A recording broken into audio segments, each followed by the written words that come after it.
दोस्तों, साथियों, आज देश में एक नया इतिहास बनाने का दिन, आज देश में एक नए संघर्ष का ऐलान करने का दिन, आज देश में एक नया बिगुल बजाने का दिन है।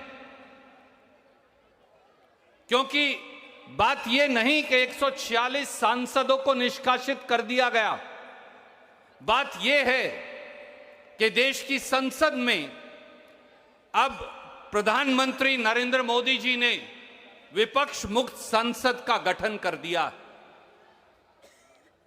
अगर देश की संसद में चुने हुए प्रतिनिधियों की जगह नहीं, अगर देश की संसद में विपक्ष की जगह नहीं, अगर देश की संसद में सवाल पूछने की इजाजत नहीं, अगर देश की संसद में सरकार की जवाबदेही सुनिश्चित करने की जगह नहीं, अगर देश की संसद में लोगों की आवाज उठाने की इजाजत नहीं, तो फिर संसद की आवश्यकता क्या रह जाएगी।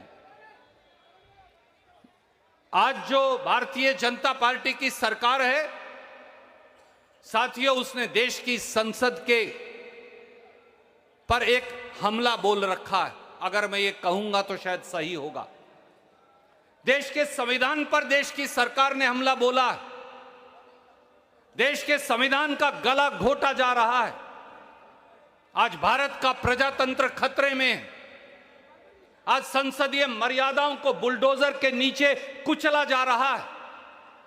बोलने की आजादी को रोंदा जा रहा है।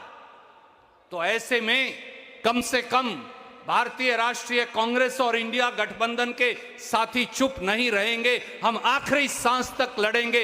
140 करोड़ देशवासियों के लिए लड़ेंगे, संसद के लिए लड़ेंगे, संसदीय मर्यादाओं के लिए लड़ेंगे, संविधान के लिए लड़ेंगे।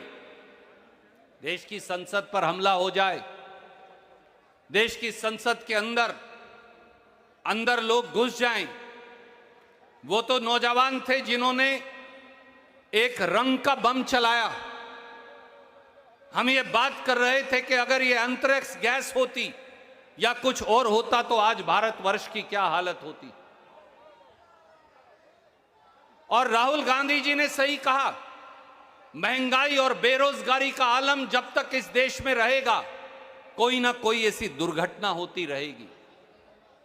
आज इंडिया अलायंस के सारे साथी इकट्ठे हुए हैं।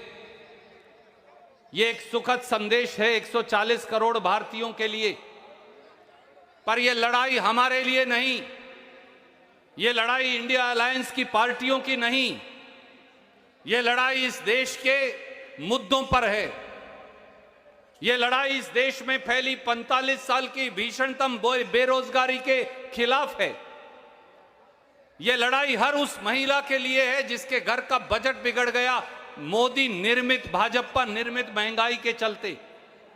ये लड़ाई आर्थिक विषमता के खिलाफ है, जहां मुट्ठी भर लोगों के पास देश की 60% संपत्ति है और 82 करोड़ लोग 2 जून की रोटी के लिए तरस रहे हैं।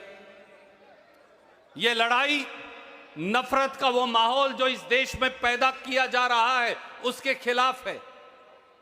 यह लड़ाई इस देश की संपत्ति को चंद उद्योगपतियों को बेचने वाली सरकार के खिलाफ है। यह लड़ाई उस विचारधारा के खिलाफ है जो टोपी, पगड़ी, दाढ़ी, कपड़ा, भाषा, उसके आधार पर इस देश को बांटने में लगी।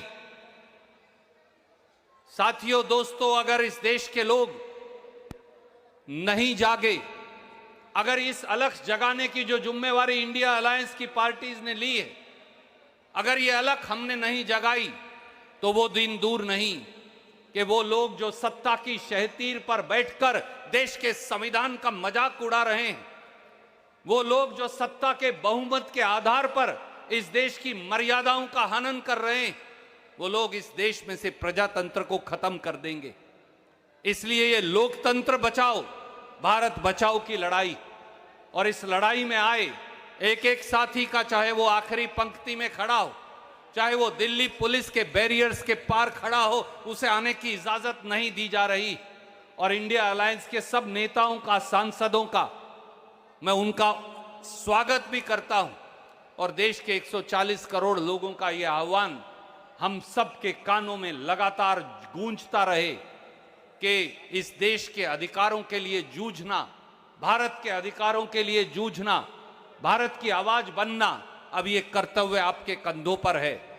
और ये विश्वास रखिए कि ना हम झुकेंगे, ना हम डरेंगे, ना हम दबेंगे। भारत का तिरंगा लेकर सदैव आगे बढ़ते रहेंगे और 140 करोड़ देशवासियों की आवाज बनेंगे। जय हिंद।